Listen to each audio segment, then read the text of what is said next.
কোরবানির ক্ষেত্রে এটা মনে রাখতে হবে, কোরবানি যেন হয় আমার আপনার জিন্দিগি গুনাহমুক্ত অবস্থা।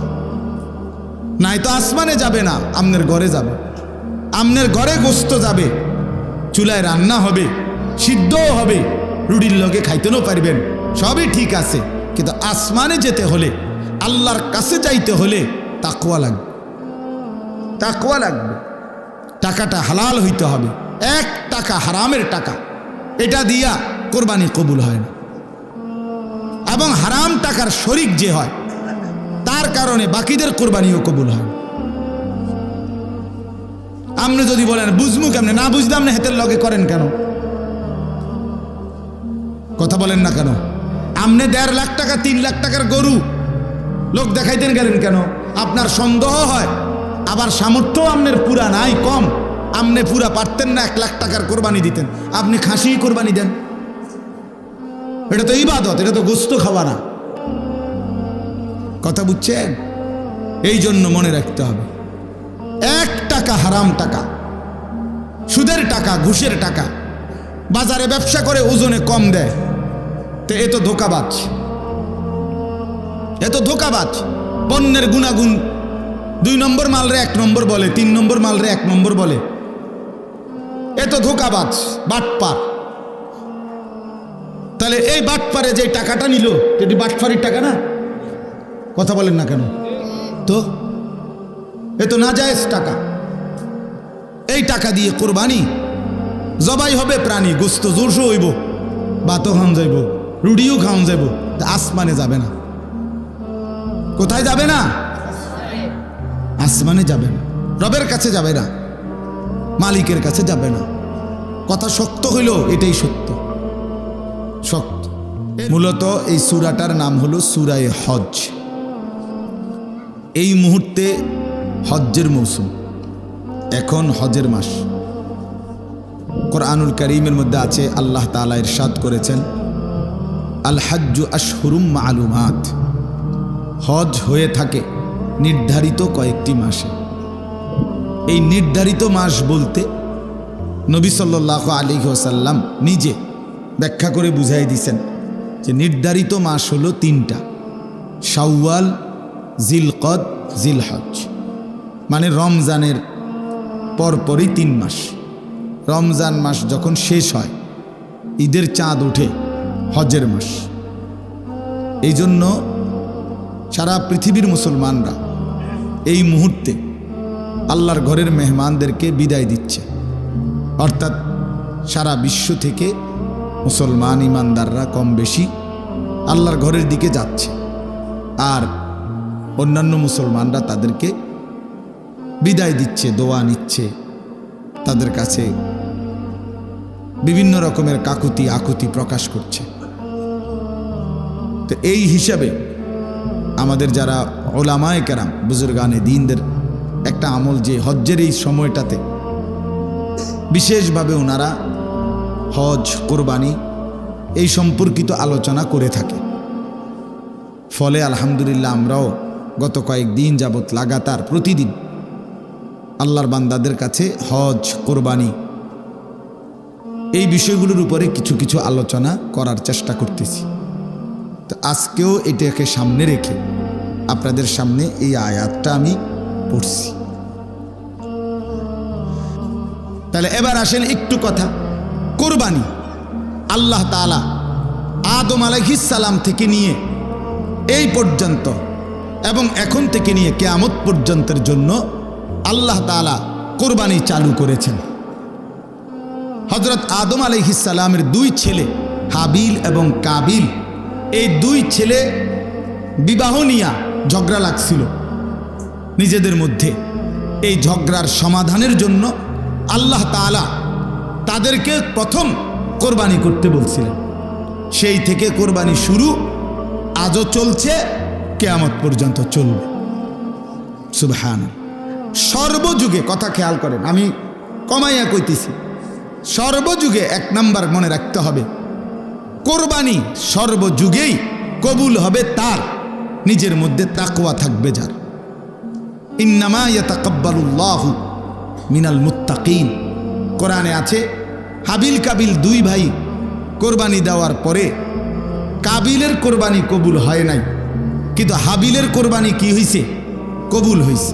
তখন কাবিল বলছে লা আখতুলান্নাকা, আমি তোর মাইরা ফেলবো, আমি তোকে মেরেই ফেলবো। এই তখন হাবিল বলছে ভাই আমারে মাইরা লাভ নাই, বরং ইন্নামা ইয়াতাকাব্বালুল্লাহু মিনাল মুত্তাকিন, মনে রাখবা সর্বযুগে কোরবানি কবুল হবে তার তাকওয়া থাকবে যার। তাকওয়া কি? তাকওয়া হলো 3 জিনিস। 1 নম্বর হলো সমস্ত গুনাহ বর্জন করা, 2 নম্বর হলো সমস্ত ইবাদতে লেগে থাকা, 3 নম্বর হলো সর্বাবস্থায় আল্লাহকে ভয় করতে থাকা। গুনাহ বর্জন, ইবাদত পালন, আল্লাহর ভয়, এটাই তাকওয়া। তাইলে যে ব্যক্তি শুধু কোরবানির দিন আমনে গরু জবাইয়ের আগেও বিড়ি খান, আমনের গতকালিকায়ও আমনের টাকা সুদের টাকা, আবার কোরবানির দিনও আপনি জোহরের নামাজও পড়েন না, আসরের নামাজও পড়েন না, কোরবানির দিনও আপনি মিছা কথা কন, আমনের মধ্যে ইবাদত আল্লাহর ভয় গুনাহ ত্যাগ বলতে কিছুই নাই। কোরবানির দিনও আপনি টেলিভিশন চান, নাচ গান চান, আমনের কোরবানি কবুল হইতো বুতে গেলেছিনি। কথা বুঝছেন না? আপনি কেন কোরবানি কবুল হবে? আপনি কোরবানি কবুল হওয়ার জন্য ব্যবস্থা নিছেন কি? গরু কিনবার জন্য না বুদ্ধি করছেন? মানুষ লইয়া গেছেন 3 জন, গরু বাজারে গরু চাইয়া লইছেন, সেটা তো ঠিক আছে, কিন্তু কোরবানি কবুল হওয়ার জন্য ব্যবস্থা নিছেন কি? কোরবানি কবুল হওয়া, গোশত খাওয়া আর কবুল হওয়া এক কথা না, জবাই হওয়া আর কবুল হওয়া এক কথা না। জবাই তো প্রতিদিনে হয়, যে কেউ জবাই করলেই তো গরু জবাই হবে, কিন্তু জবাই আর কবুল তো এক কথা না। গোশত খাওয়া আর কবুল হওয়া তো এক কথা না বাপ। অতএব আমি আপনাদের কাছে বললাম, এটা কোরবানি কিন্তু আর 10 দিনের গরু জবাই নয়। গরু আমাদের দেশে প্রতিদিন জবাই হয় কিনা কথা বলেন না? বাজারগুলোতে গরুর গোশত বেচা হইতেছে না? তো তাহলে গরু তো প্রতিদিনই জবাই হয়, তো কোরবানি আর আলাদা কি? কোরবানিও তো গরুই জবাই করে, তো এটা তো প্রতিদিন হইতেই আছে। তাহলে বোঝা গেল কোরবানি শুধু গরু জবাই নয়, আলাদা কিছু। আলাদা কিছু কি না, সেটা ইবাদত, আর সেটা কবুল হবে তার তাকওয়া থাকবে যার। আল্লাহ তাআলা কোরআনুল কারীমে বলছেন লান ইয়ানালাল্লাহা লুহুমুহা ওয়ালা দিমাউহা ওয়ালাকিন ইয়ানালুহুত তাকওয়া মিনকুম। আল্লাহ বলেন আমার বান্দা শুনো, তোমাদের গোশত, রক্ত, কোরবানির প্রাণীর কিছুই আমি নেই না, আমি শুধু তাকওয়াটা নেই। আমি তাকওয়া নেই। তুমি দেখছো গরুর দিকে, আমি দেখছি তোমার জিন্দেগির দিকে। তুমি দেখো গরু কেমন হৃষ্টপুষ্ট গরু, আল্লাহ বলেন আমি দেখছি তুমি কেমন ইবাদত আমলওয়ালা। আমি তোমাকে দেখব, তুমি গরুকে দেখো। কথা বুঝছেন কিনা বলেন? তুমি কি দেখো?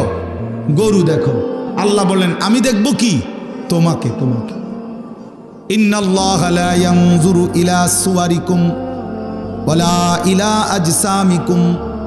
নবী সাল্লাল্লাহু আলাইহি ওয়াসাল্লাম বলেন নিশ্চয়ই আল্লাহ তোমাদের চেহারা শরীর দেখবে না, ওয়ালাকিন ইয়ানজুরু ইলা কুলুবিকুম ওয়া আমালিকুম, বরং আল্লাহ তোমাদের দিল দেখবেন আর তোমাদের আমল দেখবেন। আল্লাহ দেখবেন বান্দা কুরবানি আজকে, অথচ প্রাণী তো জবাই করলা, তো গোশত কুটতে কুটতে, হাড্ডি চুলতে চুলতে, হাড্ডি কোবাইতে কোবাইতে জোহরও শেষ, আসরও শেষ, মাগরিবও শেষ। কোরবানি তো ছিল ওয়াজিব, জোহর তো ছিল ফরজ। কোরবানি তো ছিল ওয়াজিব, আসরের নামাজ তো ছিল ফরজ। আল্লাহর জন্য কোরবানি করলে আবার নাচ দেখো কেমনে। আল্লাহর জন্য কোরবানি করলে কোরবানির গোশত খাইতে খাইতে টেলিভিশনে নাটক, সিনেমা, নর্তকীর ছবি দেখো কেন? এটা কেমনে হইল আল্লাহর জন্য? এটা কেমনে হইল কোরবানি? এটা তো আর 10 দিনের মতো, বছরের অন্য দিনের মতো গোশতই খাওয়া। হ্যাঁ বলেন? এই জন্য আমি বললাম কোরবানির ক্ষেত্রে এটা মনে রাখতে হবে, কোরবানি যেন হয় আমার আপনার জিন্দেগি গুনাহমুক্ত অবস্থা। নাই তো আসমানে যাবে না, আমনের ঘরে যাবে। আমনের ঘরে গোশত যাবে, চুলায় রান্না হবে, সিদ্ধও হবে, রুটির লগে খাইতেনও পারবেন, সবই ঠিক আছে, কিন্তু আসমানে যেতে হলে, আল্লাহর কাছে যাইতে হলে তাকওয়া লাগবে, তাকওয়া লাগবে। টাকাটা হালাল হইতে হবে। 1 টাকা হারামের টাকা, এটা দিয়া কোরবানি কবুল হয় না। এবং হারাম টাকার শরিক যে হয় তার কারণে বাকিদের কোরবানিও কবুল হয় না। আপনি যদি বলেন বুঝমু কেমনে, না বুঝতে আপনি হাতের লগে করেন কেন? কথা বলেন না কেন? আপনি 1.5 লাখ টাকা 3 লাখ টাকার গরু লোক দেখাইতেন গেলেন কেন? আপনার সন্দেহ হয়, আবার সামর্থ্য আপনার পুরা নাই, কম, আপনি পুরা পারতেন না 1 লাখ টাকার কোরবানি দিতেন, আপনি খাসি কোরবানি দেন। এটা তো ইবাদত, এটা তো গোস্ত খাওয়া না। কথা বুঝছেন? এই জন্য মনে রাখতে হবে, 1 টাকা হারাম টাকা, সুদের টাকা, ঘুষের টাকা, বাজারে ব্যবসা করে ওজনে কম দেয়, তো এ তো ধোঁকাবাজ, এ তো ধোঁকাবাজ। পণ্যের গুণাগুণ 2 নম্বর মালরে 1 নম্বর বলে, 3 নম্বর মালরে 1 নম্বর বলে, এ তো ধোঁকাবাজ, বাটপার। তাহলে এই বাটপারে যে টাকাটা নিল, যদি বাটপারির টাকা না? কথা বলেন না কেন? তো এ তো নাজায়েজ টাকা। এই টাকা দিয়ে কোরবানি জবাই হবে প্রাণী, গোস্ত জোরসো হইব, ভাতও খাওয়ান যাইব, রুটিও খাওয়ান যাইব, তা আসমানে যাবে না। কোথায় যাবে না? আসমানে যাবে না, রবের কাছে যাবে না, মালিকের কাছে যাবে না। কথা শক্ত হইল, এটাই সত্য, শক্ত। এরুম যদি আপনি বলবেন এরুম এরুম কইলে আর কয়জনে কোরবানি দিব? দিয়েন না আপনারা কেউ, অসুবিধা কি? কথা বলেন না কেন? আল্লাহ ঠিকে যাবে, ঠিক না? ফেরেশতারা আটকা ফিরে যাবো নাকি? তো আর অসুবিধা কি?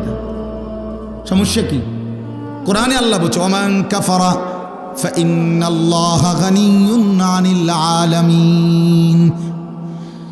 আল্লাহ বলে তোমরা যারা হজ করতে অস্বীকার করো, অবজ্ঞা করো, অবহেলা করো, তাইলে মনে রাখো কোনো সমস্যা নাই, আমি আল্লাহ গোটা পৃথিবীর সমস্ত মানুষ কারো প্রতি মুখাপেক্ষী নই, আমি সবার থেকেই অমুখাপেক্ষী।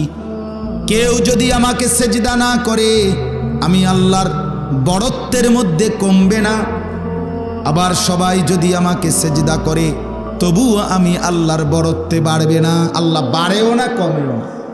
কথা বোঝেন নাই? সবাই নাফরমানি করলেও আল্লাহ কমে না, সবাই জুনায়েদ বাগদাদি হয়ে গেলেও আল্লাহ কি হয় না? বাড়ে না। আল্লাহ তো আল্লাহই, ওয়াহুয়াল আলিয়্যুল আযীম, তিনি তো বড়ই, তিনি তো আজিম, তিনি তো আকবার। আল্লাহু আকবার, তিনি তো বড়ই। আপনি কীর্তন বড় বানাইবেন? আপনি বড় বানাইবেন কেন? বরং আল্লাহর নাম নিলে আল্লাহ আপনারে বড় বানাবে। কিতাবের মধ্যে আছে কোন বান্দা যখন বলে সুবহানাল্লাহ, বলেন তো, আবার বলেন তো, আল্লাহ বলে এটার অর্থ হলো হে আল্লাহ আমি আপনার পবিত্রতা বর্ণনা করিতেছি, এ সুবহানাল্লাহ অর্থ। তো আল্লাহ বলে আচ্ছা মাশাআল্লাহ বান্দা তুমি আমার পবিত্রতা বর্ণনা করছো, আমি তো এমনিতেই পবিত্র, তুমি বললেও না বললেও তো ঠিক আছে, সাব্বাহতানি, তুমি আমার পবিত্রতা বর্ণনা করেছো, চলো উসাব্বিহুকা, আমি তোমারে পবিত্র বানাই দিলাম। আলহামদুলিল্লাহ বলেন তো। আল্লাহকে আমি বললাম আল্লাহ আমি আপনার প্রশংসা করছি। আল্লাহ বলেন তুমি আমার প্রশংসা করলা, আমি তো এমনিই প্রশংসিত, যাও তোমাকেও আমি প্রশংসিত বানাই দিলাম, মানুষ তোমারে ভালো বলবে।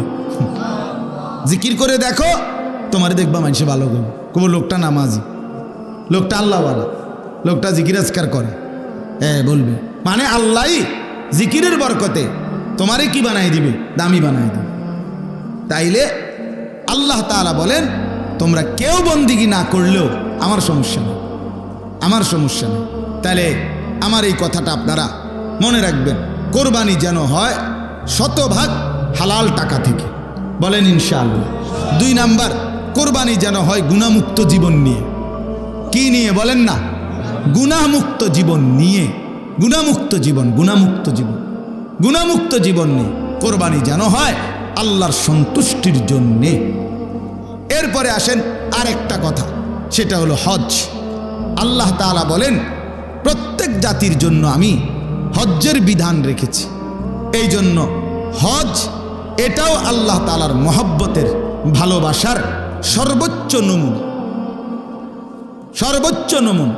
কেউ যখন আল্লাহকে ভীষণ ভালোবাসে, প্রিয় নবী সাল্লাল্লাহু আলাইহি ওয়াসাল্লামকে খুব ভালোবাসে, তো ওই ব্যক্তির চূড়ান্ত ভালোবাসার নমুনা হজ।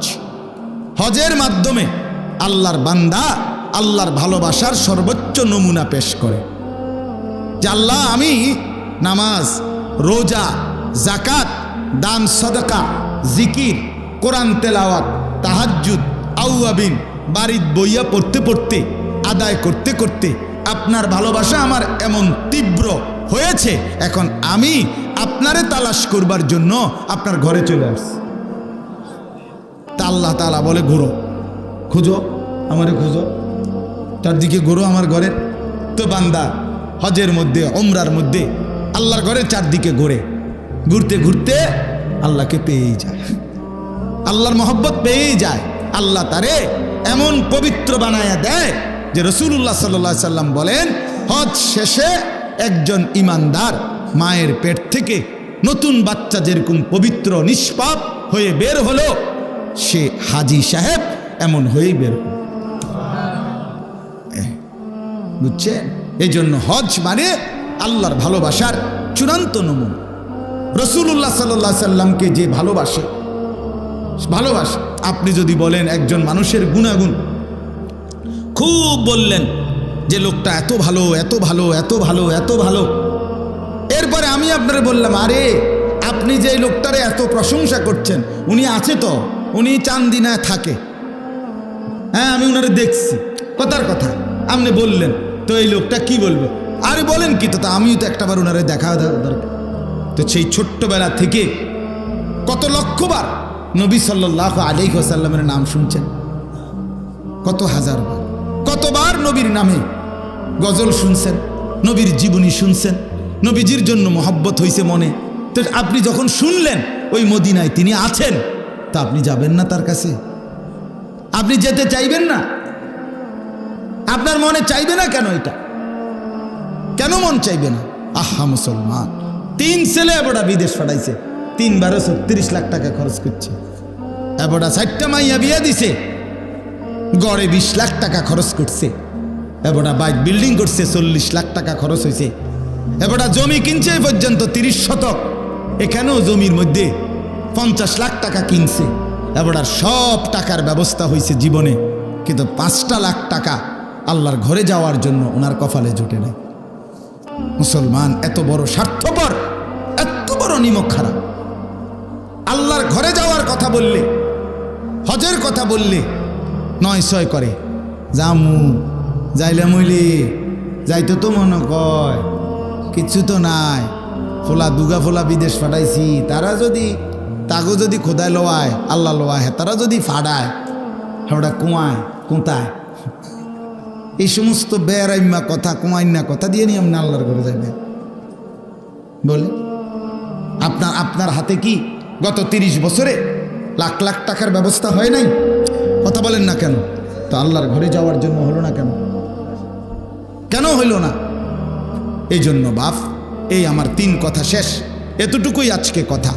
1 নাম্বার কথা হলো প্রত্যেক জাতির জন্য আল্লাহ তাআলা কোরবানির বিধান রাখছেন, অতএব কোরবানির হুকুম আমাদের সামনে।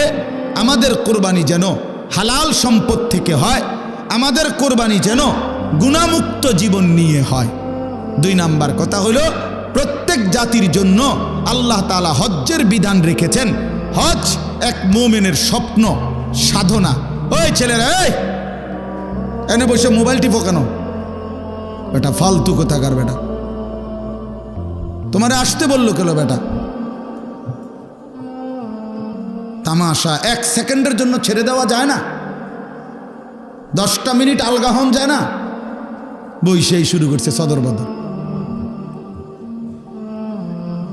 গাফিল কোথাকার বেটা, মানে এক জিন্দিগি বানায় নিছে যে যেখানে আমি কি হুজুর, কি আলেম, কি আল্লাহর কথা, কিছুর কোনো পাত্তা আমার যেটা মনে করে না। আরে বেটা, এটা কোনো জীবন না রে ভাইয়া, আমি হয়তো ধাক্কা দেই আর কি, একটু ধমক, শক্ত আমি, একটু কঠিন বলি আর কি, কিন্তু এটা কি জীবন মানুষের? এভাবে আত্মভোলা হয় কেমনে মানুষ? এভাবে হয় কেন? এভাবে আল্লাহকে ভুলে গেল কেন? হায় রে মুসলমানের সন্তান, একটা মোবাইলই জীবনের শেষ কথা হয়ে গেল, একটা মোটর সাইকেল জীবনের শেষ সাধনা। কোনোভাবে একটা মোটর সাইকেল কিনতে পারছে, খালাস, জীবনের বেঁচে থাকার সার্থকতা, সফল জীবন, সফল জিন্দিগি। মোবাইল, একটা মোবাইল, একটা মোটর সাইকেল, একটা মেয়ে, 3 জিনিস আছে কোনো যুবকের, খালাস, সে 7 দেশের 7 মহাদেশের বাদশা।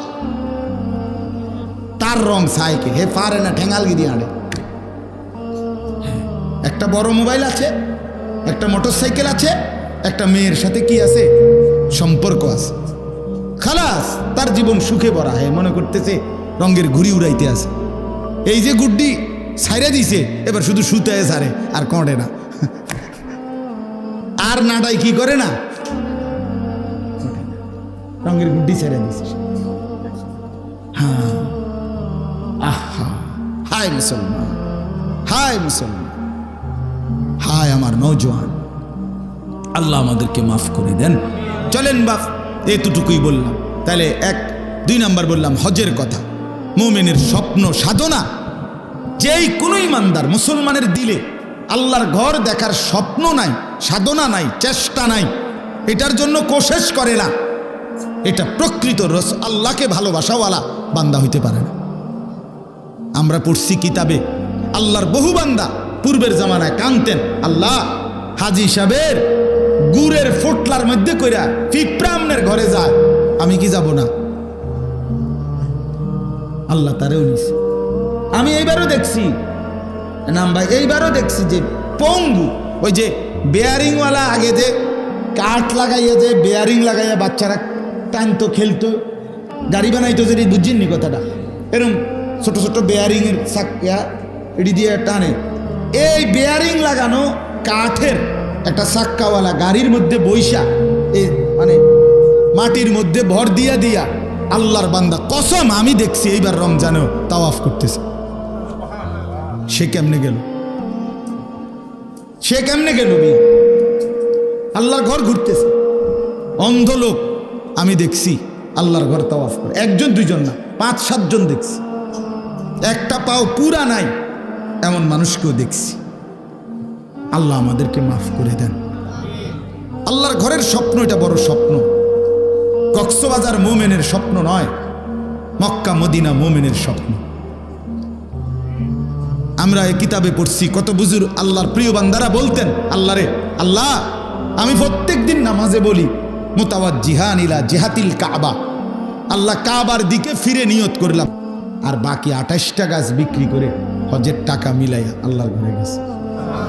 তার জীবনের সাধনা, আমি মালিকের ঘরে দেখব, আল্লাহর ঘরে যাব, স্বপ্ন দেখছে, আল্লাহ নিয়ে গেছে। এই জন্য আমরা প্রত্যেকে ইনশাআল্লাহ নিয়ত করি, ছোট বড়, যে আমি আমার মালিকের ঘর দেখব, আল্লাহর ঘর দেখব। আমি তো আমার ছোট মেয়েরও ডেইলি জিজ্ঞাসা, আব্বু যাইবা আল্লাহ ঘরে যাইবা? বলো আব্বা। আল্লাহ তাআলা তৌফিক দান করেন। সর্বশেষ কথা হইল ইবাদত। আল্লাহ বলেন আমি প্রত্যেক জাতির জন্য ইবাদত রেখেছি, অতএব ইবাদত ছাড়া মানুষ হয় না। ভাইয়া আবারও বলল, যার কপালে সেজদা নাই, এই ছেলে তুমি মানুষ না, মনে রাখো তুমি কোনো মানুষ না। তুমি ওই যে বললাম ডোমেস্টিক অ্যানিমেল, তুমি গৃহপালিত প্রাণী, যেটা ঘরে পালে, ছাগল গরুর লগে তোমারও এই ঘরে পালতেছে আর কি। তুমিও একটা ডোমেস্টিক অ্যানিমেল, তুমিও একটা গৃহপালিত প্রাণী আর কি। তোমারে ভাত খাবায় আর গরুরে ঘাস খাবায়, খল্লি ভুসি খাবায়, এর দূর তফাৎ, বাকি দুইটাই গৃহপালিত প্রাণী।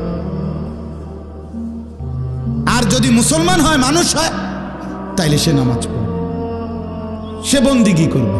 এই জন্য বন্দিগি বিহীন, ইবাদত বিহীন, আল্লাহ বলেন আমি কোনো জাতি বানাই নাই, তাইলে ইবাদত বিহীন মানুষ হয় না।